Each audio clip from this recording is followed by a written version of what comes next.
3 months had passed since the Battle of New Haven, and the galaxy was unrecognizable. The Galactic Council, which had ruled for thousands of years, was falling apart. Captain Daniel Pierce stood in the command center on New Haven, looking at reports from across the galaxy. The news was almost overwhelming in its scope.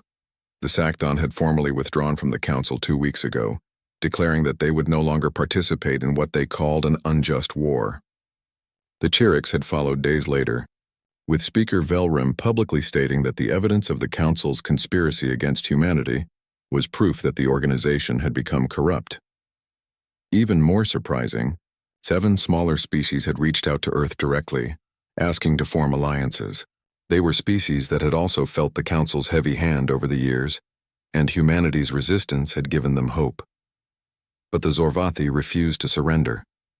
Ambassador Krelnak had become increasingly unstable, consumed by his hatred of humanity. He had taken direct control of what remained of the Council's military forces and was planning one final, desperate attack. "Sir, we just received intelligence from our sources in Council space," Claire Martinez said, interrupting Daniel's thoughts. "The Zorvathi are gathering every ship they have left. They're planning to attack Earth itself." Daniel felt his chest tighten. "How many ships?" "At least 300. It's everything they have. If they lose, the Zorvathi military will be finished. But if they win," she didn't need to finish. "If the Zorvathi fleet reached Earth, billions of people would die." "Get me Admiral Turner," Daniel said. Minutes later, Jacob's face appeared on the screen. He already knew about the threat. "Every human ship is being recalled to Earth," Jacob said. "We'll make our stand there. If they want to attack our homeworld, they'll have to go through the entire fleet." "How long do we have?" 4 days, maybe 5. "The Zorvathi fleet is slower than our ships, but they're coming." Daniel looked at his crew. Kyle Brooks, who had kept their ship running through countless battles. Lisa Grant, who had led dangerous missions behind enemy lines. Claire Martinez, who had coordinated communications and intelligence throughout the war. They had all become more than crew members. They had become family. "Set course for Earth," Daniel ordered. "Maximum speed." The journey home took 2 days.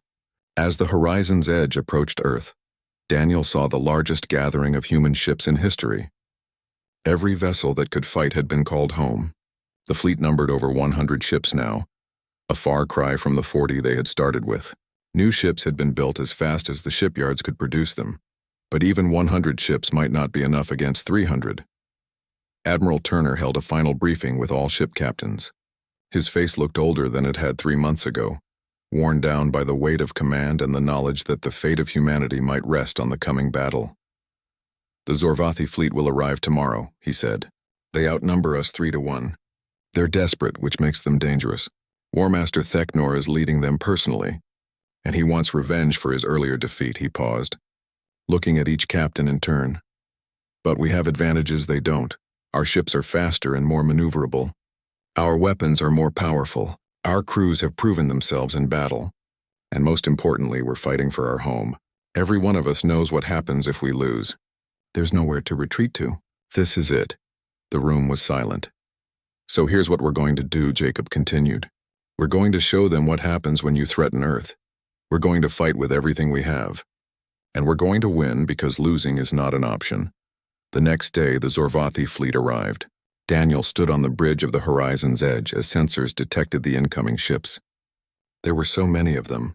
They blotted out the stars. "All ships, battle stations," Admiral Turner's voice came over the fleet channel. "This is it, people. For Earth, for humanity, for everyone we love. Show them what we're made of." The battle began with a fury that made the fight at New Haven look small. 300 Council ships crashed against 100 human vessels in a storm of weapons fire and explosions. The horizon's edge dove into the chaos, Daniel's orders sharp and precise. "Target their flagship, full weapons." The ship's advanced targeting systems locked onto the Dominator's fist. Energy beams lanced out, hammering Theknor's shields, but the Council ships were fighting with desperation too.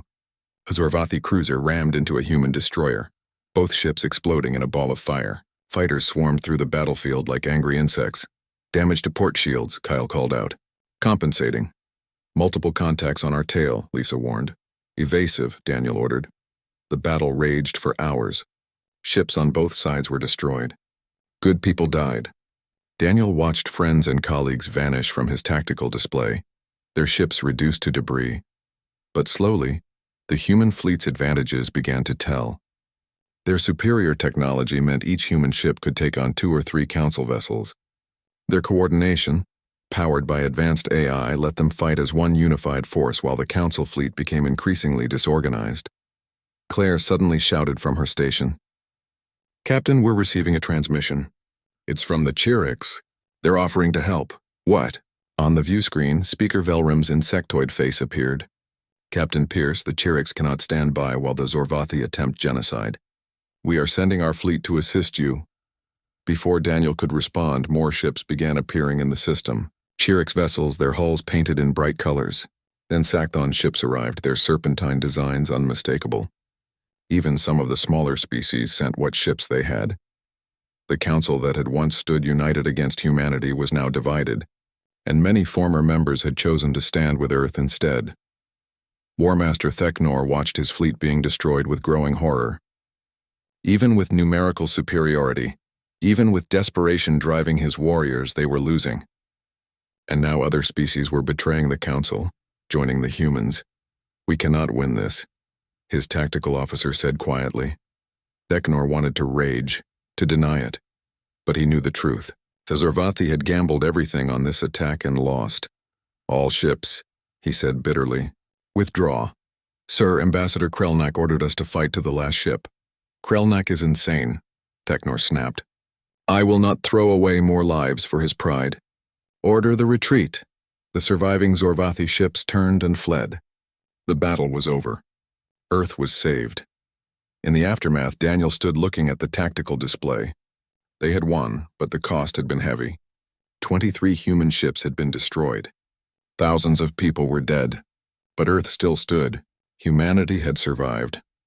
The weeks that followed were chaotic but filled with possibility.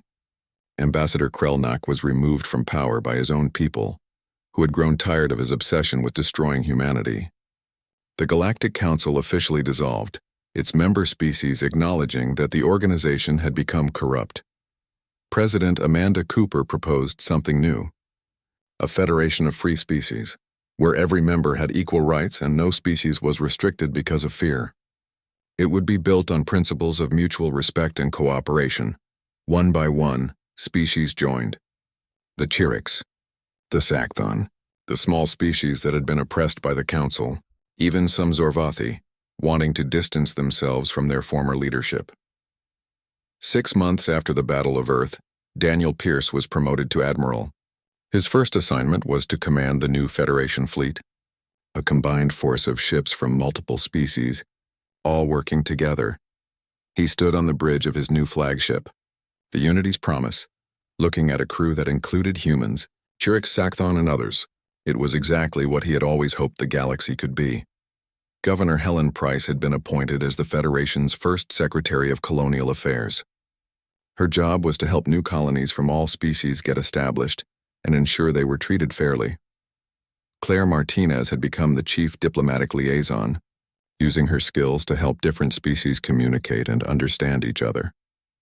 Kyle Brooks led the Federation's technology development, sharing human innovations with other species while learning from their unique perspectives. Lisa Grant commanded the Federation's Special Forces, training warriors from multiple species to work together. One evening, Daniel stood with Kyle, looking out at the fleet assembled around the Unity's Promise. Ships from a dozen species floated in formation, their different designs and colors creating a beautiful mosaic. "Do you think it will last?" Kyle asked. "This Federation we've built?" Daniel considered the question. "I think it has a better chance than the Council ever did. The Council was built on fear and control. This is built on respect and choice. That's a stronger foundation. Still, there will be challenges. Different species don't always see things the same way. No, they don't, but that's okay. The point isn't to make everyone the same. It's to let everyone be themselves while working together." Kyle smiled. 3 months ago I thought we were going to be destroyed. The Council had more ships, more resources, more of everything. But we won. We won because we refused to give up, Daniel said. The Council thought they could break us. They thought if they pushed hard enough we'd surrender. They were wrong. When you push humans to the breaking point, we don't break, we push back, and we change the galaxy in the process. The Council fleet arrived at New Haven exactly when Admiral Turner's intelligence had predicted. War Master Theknor sat in his command chair aboard the massive battleship Dominator's Fist, watching the planet grow larger on his view screen. "All ships in position," his tactical officer reported. "We are ready to begin the assault." Theknor nodded with satisfaction. His fleet consisted of 112 warships, the largest force the Council had assembled in decades. Against them, the humans had perhaps 20 ships defending the colony. It would be a massacre. "Open a channel to the colony," Theknor ordered. "Give them one chance to surrender." Governor Helen Price's face appeared on the screen. She looked tired but unafraid. "This is War Master Theknor of the Galactic Council Fleet. You are in violation of Council law. Surrender immediately and begin evacuation procedures. You have 1 hour to comply." Helen smiled, and it was not a pleasant smile. "This is Governor Helen Price of the human colony New Haven. Here's our response: go to hell." The channel cut off. Theknor felt his anger rising. These primitive beings dared to insult him? "Begin the attack," he growled. "I want that colony in ruins by nightfall." The Council fleet moved forward. But as they did, alarms began blaring across every ship. Multiple contacts. The tactical officer shouted. Ships appearing on all sides. Where did they come from? Theknor stared at his display in disbelief. 30 human ships had suddenly appeared around his fleet, having somehow stayed hidden until the perfect moment. But that wasn't what shocked him. What shocked him was how those ships looked. They were nothing like the crude, boxy vessels the Council's intelligence reports had described. These ships were sleek and elegant, with lines that suggested speed and power. And as he watched, they began to move. The human ships accelerated at speeds that should have been impossible. They darted between Council vessels like birds, firing weapons that cut through shields as if they weren't there. "All ships return fire," Theknor commanded. But the Council ships were too slow. The humans were everywhere at once. Their movements coordinated with a precision that seemed impossible. How were they communicating so quickly? How were they anticipating his every move? Captain Daniel Pierce stood on the bridge of the Horizon's Edge, which had been heavily modified with the new technology. Around him, his crew worked with calm efficiency. "Target the battleship on our left," Daniel ordered. "Full power to forward weapons. Locked on," Lisa Grant reported from the weapons station. Fire. The Horizon's Edge unleashed a beam of pure energy that sliced through the Council battleship's shields and carved a deep wound in its hull. The enemy ship began to list, fires breaking out across multiple decks. "3 more contacts closing on our position," Claire warned. "Evasive pattern Delta," Daniel said calmly. "Kyle, redirect power from rear shields to engines." "Done," Kyle called from engineering. The Horizon's Edge spun and dove, avoiding fire from the 3 Council ships with impossible agility. Then it turned and fired again, destroying one attacker and crippling another. This scene repeated itself across the battlefield. Human ships moved and fought with a speed and coordination that the Council fleet couldn't match. The humans had developed advanced combat AI that predicted enemy movements and coordinated fleet actions in real time. It was like fighting an opponent who could see the future. Admiral Turner commanded from the Defiant's dawn, watching the battle unfold on his tactical display. "Blue Squadron, focus on their cruisers. Red Squadron, take out those carriers before they can launch fighters." "Yes, Admiral," came the responses. The human fleet executed his orders with perfect precision. Council ships began exploding or retreating, unable to cope with an enemy that fought unlike anything they had faced before. On the Dominator's Fist, War Master Theknor watched his fleet being torn apart. In 30 minutes of combat, he had lost 18 ships. 18. The humans had lost none. "How is this possible?" he demanded. "Our intelligence said they were primitive." His tactical officer looked terrified. "Sir, their technology is far beyond what we expected. Their weapons, their speed, their shields, everything is superior to ours." "Impossible. They've only been in space for 60 years. But the evidence was right in front of him. These weren't primitive beings flying outdated ships. These were warriors using technology that made Council warships look like antiques from a museum. "Sir, we're losing," his second-in-command said quietly. "We need to retreat." Theknor wanted to refuse. The idea of retreating from humans was humiliating, but he was also a practical soldier. If he stayed, his entire fleet would be destroyed. All ships withdraw, he ordered, his voice bitter. Fall back to the rally point. The surviving council ships turned and fled, jumping to faster-than-light speed as soon as they could. The human fleet let them go, not pursuing. On the horizon's edge, Daniel allowed himself a moment to breathe. They had won. The first battle of the war, and humanity had won decisively. Damage report, he called out. Minor damage to 3 ships, Claire reported. No casualties. Daniel could hardly believe it. They had faced a fleet 5 times their size and won without losing a single ship. Captain, we're receiving a transmission from Admiral Turner, Claire said. Jacob's face appeared on the screen and he was smiling. Well done, Captain. You and your crew fought brilliantly. We all did, sir. Is New Haven secure? Completely. The Council won't be trying that again anytime soon. But even as they celebrated, Daniel knew this was only the beginning. The Council would not accept this defeat quietly. On the Council's central station, Ambassador Krelnak watched the battle recordings in stunned silence. The fleet he had sent to crush the humans had been destroyed. Out of 112 ships, only 78 had returned, many of them heavily damaged. How? He whispered. How did they do this? Speaker Velrim, who had warned against underestimating the humans, spoke carefully. It appears the humans have been developing advanced technology in secret for many years. Perhaps we should reconsider our approach. Reconsider? Krelnak snarled. We should crush them completely. Send every ship we have. But Zakrel shook his head.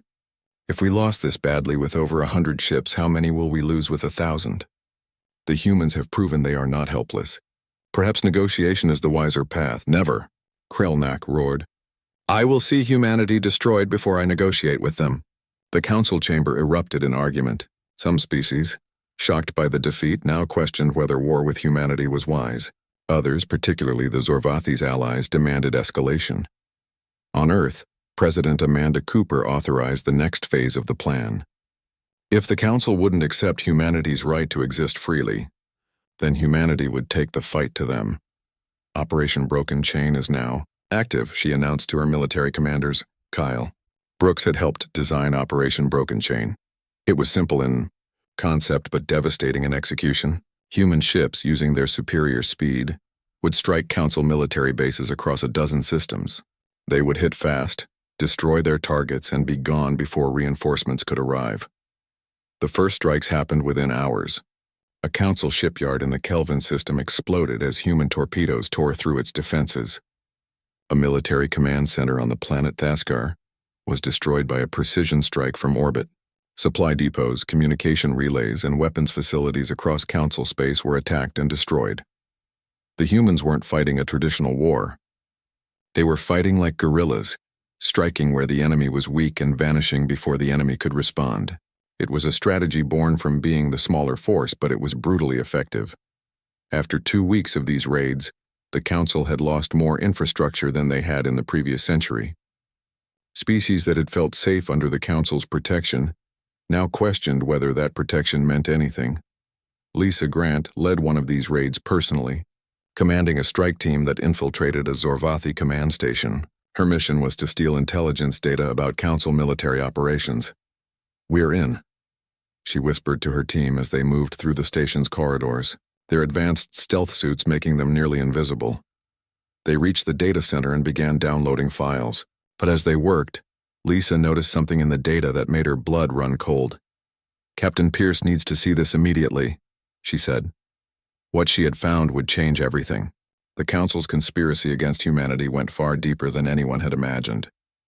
They had been planning humanity's destruction for decades, with detailed plans for extermination if humanity ever became too powerful to control. When Daniel saw the evidence, he felt his last doubts disappear. This wasn't just about colony rights or fair treatment.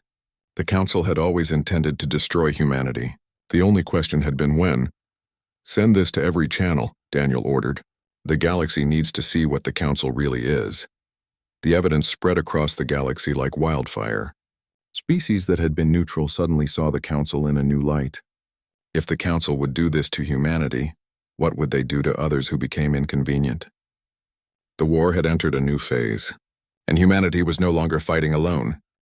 Daniel stood alone in the communications room of the horizon's edge, preparing to send the message that would change everything.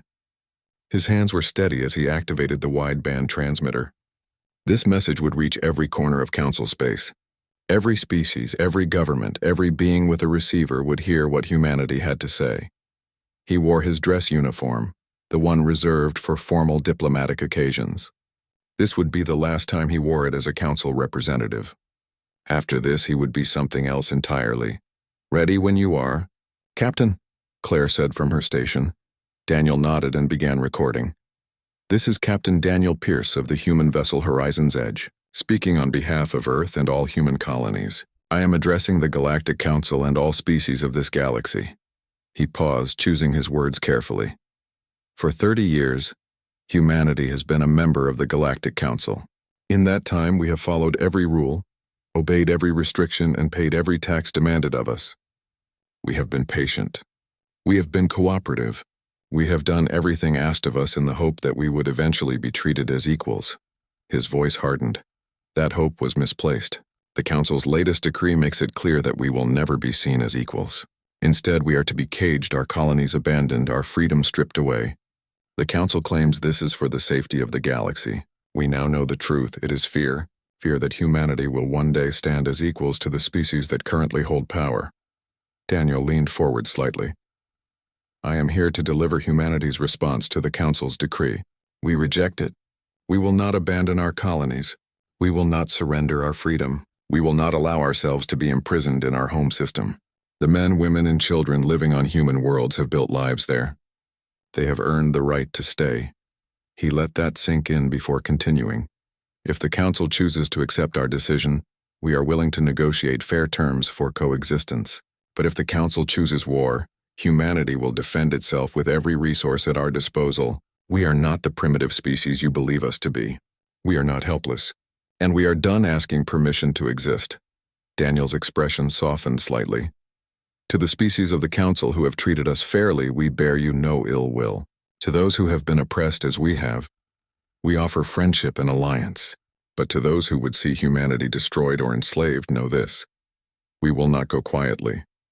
We will fight, and you will be surprised by what we can do when our survival is at stake." He straightened up. "This is not a declaration of war. This is a declaration of independence.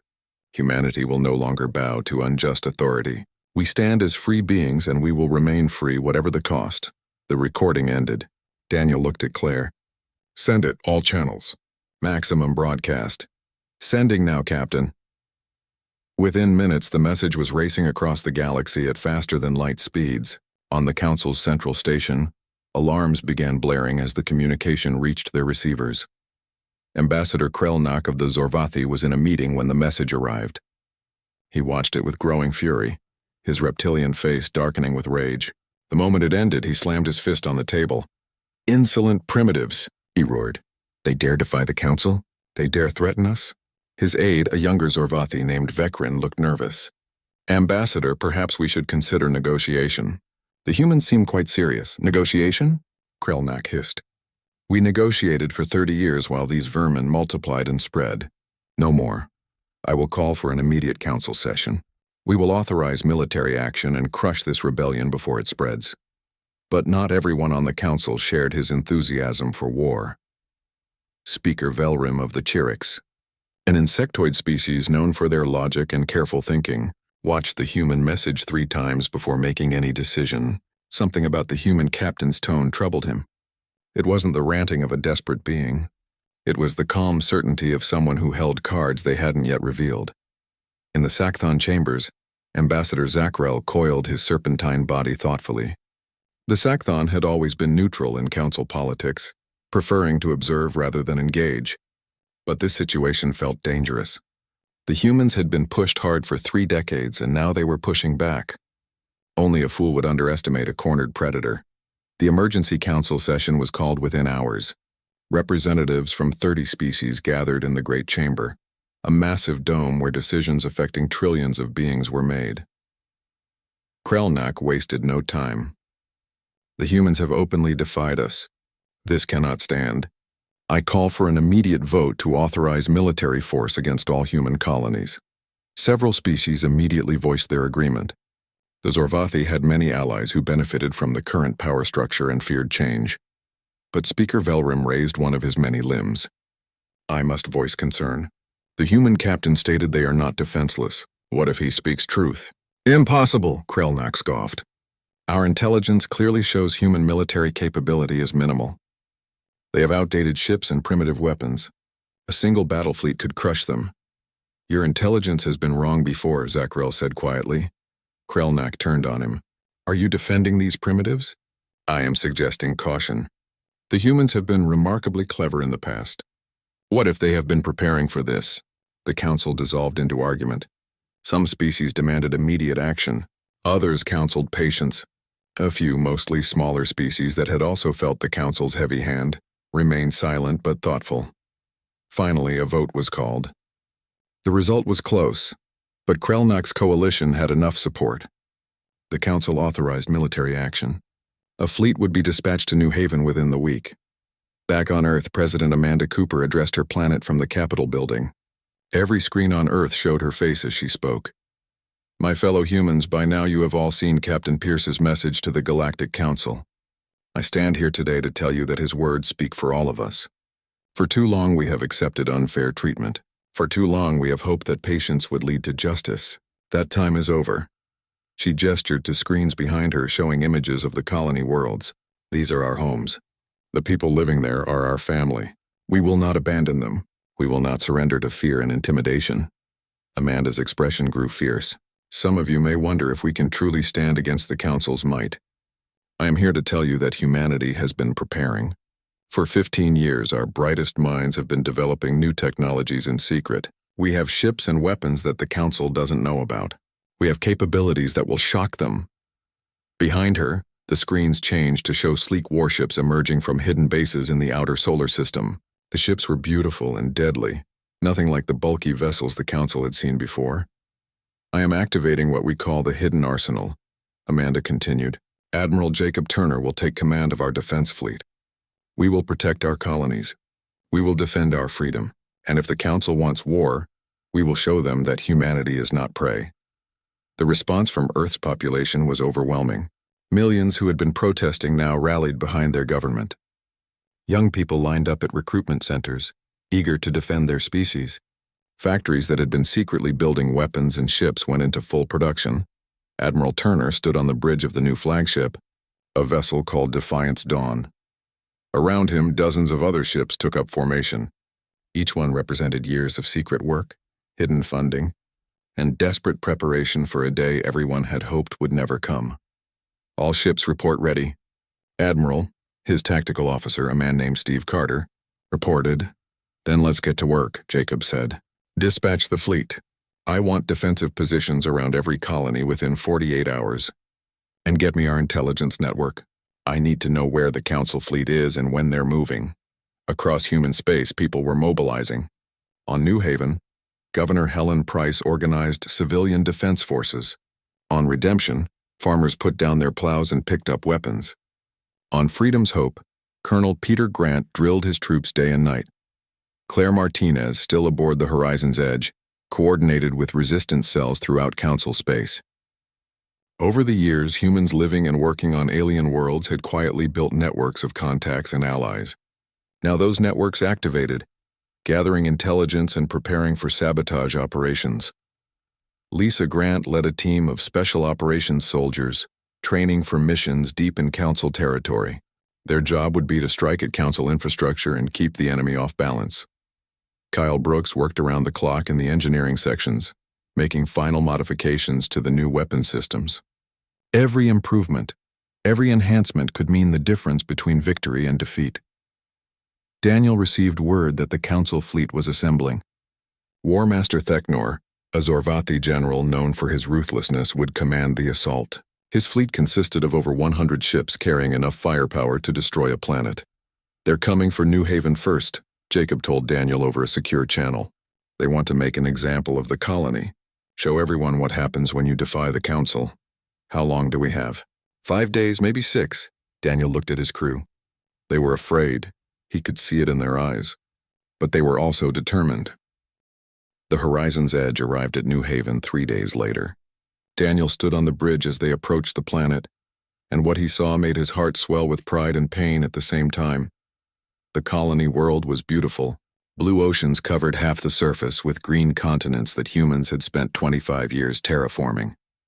Cities dotted the landscape, connected by roads and rail lines. Farms stretched across fertile valleys. It looked like Earth, but younger somehow, full of promise. And now the council wanted to take it all away. "Captain, we're being hailed by Governor Price," Claire said. "She's inviting us to the capital. Tell her we're on our way." The shuttle ride down to the surface gave Daniel a better view of what humans had built here. The capital city, called Hope's Landing, had a population of nearly 20,000. It wasn't large by Earth standards, but it was home to people who had sacrificed everything to start fresh. Governor Helen Price met them at the landing pad. She was a woman in her 50s with gray hair and strong hands. She had been one of the first colonists arriving when New Haven was nothing but empty plains and wild forests. "Captain Pierce," she said, shaking his hand firmly. "Thank you for coming. I wish it was under better circumstances, Governor. Don't we all?" She gestured toward a building nearby. "Admiral Turner is waiting for us. We have a lot to discuss." Admiral Jacob Turner was a legend in the Earth Defense Fleet. He had been fighting for humanity's rights since the beginning, often butting heads with politicians who wanted to appease the council. He was 62 now, with gray hair and scars from battles most people had forgotten. The meeting room was filled with people. Besides Helen and Jacob, there were representatives from all 5 colony worlds. Captain Linda Foster from the colony ship Perseverance, Colonel Peter Grant, who commanded the small defense force on the colony world called Freedom's Hope, Dr. Henry Kim, the chief scientist from the research station on Outpost 7, and a dozen others, all looking worried and angry. "Let's get started," Helen said once everyone was seated. "We all know why we're here. The council wants us gone. The question is, what do we do about it?" A woman named Patricia Moore, representing the agricultural colony on Redemption, spoke up. "We can't just leave. My people have spent 15 years turning that planet into farmland. We feed half of Earth's outer stations. If we abandon Redemption, thousands of people will starve." "The council doesn't care," someone else said bitterly. Admiral Turner held up his hand for silence. "Before we make any decisions, there's something you all need to know. Something that's been classified until now." He activated a holographic display in the center of the table. Data began flowing across the screen. Intelligence reports, intercepted communications, and analysis documents. "For the past 5 years," Jacob said, "Earth intelligence has been monitoring the Council's internal communications. What we've discovered is that the restrictions on humanity were never about safety or peace. They were about control." He pulled up a document that made everyone in the room go silent. It was a Zorvati military assessment from 20 years ago, projecting human technological advancement over the next 50 years. According to their own projections, Jacob continued, humanity would reach technological parity with the Council's most advanced species within 30 years. Within 50 years, we would surpass them. The restrictions, the taxes, the limitations on our military and colonies, all of it was designed to slow us down. Daniel felt his anger growing. "They've been sabotaging us from the start." "Exactly. And now they want to finish the job by locking us in our home system permanently. If we let them, humanity will never reach its potential. We'll be prisoners forever, or until they decide we're too much trouble and exterminate us." The room erupted in angry voices. People were shouting, demanding action, calling for resistance. Helen let them vent for a moment before calling for order. "We need to vote," she said. "Do we comply with the Council's decree or do we resist?" "Resist how?" Linda Foster asked. "Earth's military is a fraction of the Council's size. If they send their fleets, we'll be crushed." Kyle Brooks, who had been sitting quietly next to Daniel, spoke up. "We might have more strength than you think." Everyone turned to look at him. Kyle glanced at Admiral Turner, who nodded permission for him to continue. "I work in Earth's Advanced Research Division," Kyle said. "For the past 15 years, we've been developing new technologies in secret. Faster engines, better weapons, advanced defensive systems. We've been breaking Council laws left and right, but we had no choice. We knew this day might come." He pulled up new data on the display. Daniel's eyes widened as he saw specifications for ships and weapons that were far beyond anything the Council thought humans possessed. "We have a fleet," Kyle continued. "Not a big one, only about 40 ships. But they're equipped with technology that makes Council warships look like antiques. We've kept them hidden in the outer system, waiting. Why wasn't I informed about this? Daniel asked, feeling both impressed and annoyed. Because you're a diplomat, Captain, Jacob said gently. If the Council had captured you and scanned your memories, they would have discovered the program. We couldn't risk it. But now that we're past the point of diplomacy, you need to know what resources we have. Helen looked around the table. So we can fight. The question is, should we? Yes. The voice came from a young man Daniel didn't recognize. He stood up, trembling slightly. My name is Greg Palmer. I'm nobody important, just a farmer from Redemption. But I want to say something. Helen nodded for him to continue. I was born on Earth, Greg said, in a crowded city where you could barely see the sky. My parents were poor. We lived in a tiny apartment and had nothing. When I was 16, they saved enough money to book passage to Redemption. We were part of the third wave of colonists. He paused, collecting his thoughts. When we arrived, all we had was the land the colony assigned us and some basic equipment. We built our house with our own hands. We planted crops and watched them grow. For the first time in my life, I had space to breathe.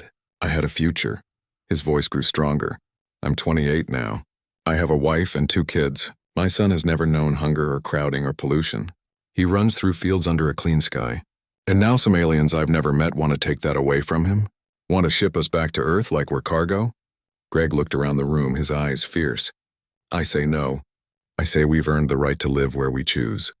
If the Council wants to take it from us, let them try. But they're going to have to go through me first. The room was silent for a moment. Then Patricia Moore stood up. I'm with Greg. Redemption is my home. I won't leave. One by one, others stood. Captain Foster, Colonel Grant, Dr. Kim, every representative from every colony. Finally, Helen Price stood. It seems we have our answer. New Haven will not comply with the Council's decree. We will not abandon our homes. Admiral Turner looked at Daniel. Captain Pierce, you're technically still a Council diplomat. If you join us in this, you'll be committing treason in their eyes. You'll be throwing away your career and possibly your life. I need to know, are you with us? Daniel thought about the 30 years he had spent trying to make peace work. He thought about all the compromises, all the concessions, all the times he had swallowed his pride and accepted unfair treatment because he believed it would lead to something better. It hadn't. It had only led to more demands, more restrictions, more contempt. He stood up. I'm with you.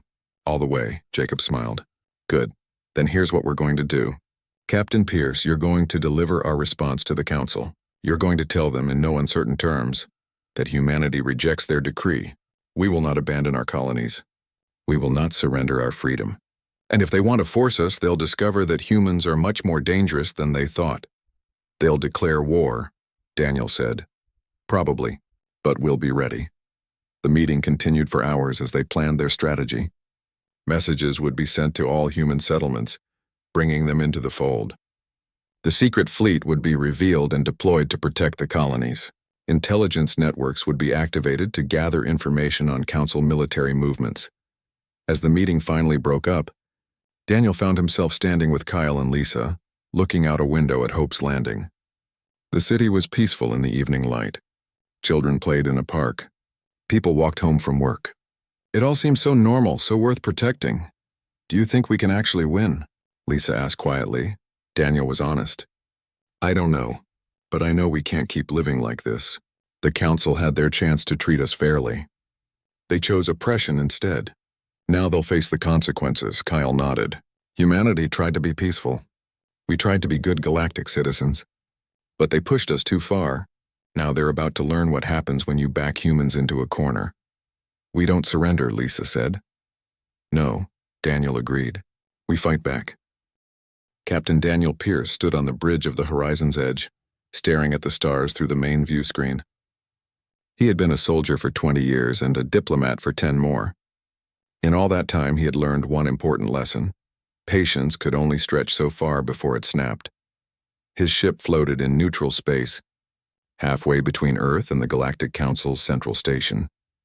They were waiting for new orders, new restrictions, new ways the Council would make human life harder. It had been like this for 30 years now, ever since humanity had joined the galactic community. Lieutenant Claire Martinez sat at her station, monitoring communication channels. She was young, only 28, but she had sharp instincts. Something in her posture told Daniel that bad news was coming. "Captain," Claire said, her voice tight, "we're receiving an emergency transmission from Earth. It's marked highest priority." Daniel nodded. "Put it through." The message that appeared on his screen made his blood run cold. He read it once, then again, unable to believe what he was seeing. Behind him, he heard Claire gasp as she read her own copy. The Galactic Council had issued a new decree. All human colonies outside the Sol system had to be evacuated within 6 months. Every man, woman, and child living on the 5 colony worlds would be forced to return to Earth or Mars. Humanity would be confined to their home system indefinitely. The message was clear: comply or face total war. Daniel felt something break inside him. Not his spirit, but his willingness to keep bending, keep compromising, keep hoping that things would get better. For 30 years, humanity had followed every rule. When the Council said humans could only colonize 5 systems, they had agreed. When the Council limited Earth's military to a fraction of other species' forces, they had complied. When the Council imposed crushing taxes on human trade, making it nearly impossible to compete economically, humans had paid. And now this. Now the Council wanted to cage them permanently. "Get me the senior staff," Daniel said quietly. "Conference room now." 10 minutes later, Daniel sat at the head of the table. Chief Engineer Kyle Brooks was there, a solid man in his 40s who could fix anything and never complained. Security Officer Lisa Grant sat across from him, her eyes hard with barely controlled anger. Claire had joined them too, still looking shocked. "You've all seen the message," Daniel said. "I want your thoughts," Kyle spoke first. "It's insane. New Haven has been settled for 25 years. People have built lives there. They have farms, schools, families. You can't just tell 50,000 people to abandon everything." "The Council doesn't care," Lisa said bitterly. "They've never cared. We're insects to them. Dangerous insects they want to keep in a jar." Claire pulled up additional data on her tablet. "It's worse than just the colonies." The decree also states that any human caught outside Sol system after the deadline will be arrested and tried as a criminal.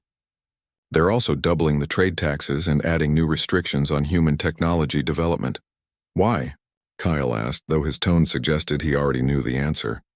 "Why do they hate us so much?" Daniel had asked himself that question 1,000 times. "Because we scare them. When we joined the Council 30 years ago, we were barely capable of faster-than-light travel. Now we've caught up to species that have been in space for thousands of years. We adapt too quickly. We learn too fast. They're afraid that in another generation we'll surpass them. So instead of treating us as equals, they want to cripple us," Lisa said. "Exactly." Claire looked down at her hands. "Captain, what do we do? If we refuse, they'll send their fleets. Earth can't fight the entire Council." Daniel was quiet for a long moment. Then he said, "Pull up the news feeds from Earth and the colonies." The conference room screens lit up with images that made Daniel's heart ache. On Earth, protesters filled the streets of every major city. In New York, Tokyo, London, and Lagos, millions of people marched against the Council's decree. Some protests had turned violent as frustration boiled over, but the colony worlds were worse. The feed from New Haven showed families standing in front of their homes, refusing to leave. Children who had been born under alien suns were crying, asking why they had to go to a planet they had never seen. On the colony world of redemption, farmers stood in their fields with old hunting rifles, daring the Council to try to remove them by force. Governor Helen Price of New Haven appeared in one feed, giving a speech. "We came here with nothing. We built these homes with our own hands. We turned empty land into farms and cities. This is our home now, and we will not abandon it. We will not surrender our freedom because tyrants demand it." The crowd behind her roared in agreement. Kyle wiped his eyes. "My sister lives on New Haven. Her kids have never seen Earth. This is the only home they know." Daniel stood up and walked to the window, looking out at the stars. For 30 years, he had counseled patience. He had told angry young officers that diplomacy would work, that eventually the Council would accept humanity as equals. He had believed that following the rules would lead to respect. He had been wrong. "Claire," he said, turning back to his crew, "send a message to Admiral Jacob Turner at Earth Defense Command. Tell him we need to meet immediately." "What are you planning, Captain?" Lisa asked. Daniel's jaw tightened. "I'm planning to stop bending." We've tried their way for 3 decades and it's only gotten worse. Maybe it's time they learned what happens when humanity stops asking for permission. Kyle leaned forward. That sounds like you're talking about defying the Council. I'm talking about survival, Daniel said. The Council has made it clear they'll never treat us fairly. They'll keep pushing until we're either slaves or extinct. I'm tired of waiting for them to destroy us slowly. If they want a confrontation, maybe it's time we gave them one. Claire looked nervous but determined. The other human ships in this sector, they'll follow your lead. You know that, right? If you make a stand, you won't be alone. Good, Daniel said. Because I think humanity is done being pushed around. Lisa smiled grimly. About damn time. Daniel sat back down and looked at each of them. Before we do anything, I need to know you're with me. This won't be easy. The Council has more ships, more resources, more of everything. If we resist, people will die. Maybe a lot of people. I need to know you understand that. Kyle didn't hesitate. I'm with you, Captain. My family deserves better than living in a cage. I'm in, Lisa said. I didn't join Earth Defense to watch humanity get crushed. Claire took a deep breath and nodded. My parents always told me to stand up to bullies. I guess the size of the bully doesn't change the principle. Daniel felt something stirring in his chest. It wasn't hope exactly. It was something harder. Something that had been compressed under years of patience and compromise. It was determination. All right then, he said. Set course for New Haven. We're going to meet with Governor Price and Admiral Turner. It's time humanity had a conversation about our future, and this time the Council doesn't get a vote. As the horizon's edge turned toward the colony world, Daniel knew there was no going back. Whatever happened next would change everything. Humanity had been pushed to the edge, and the Council was about to learn a hard lesson. When you corner a predator, it doesn't surrender. It fights back.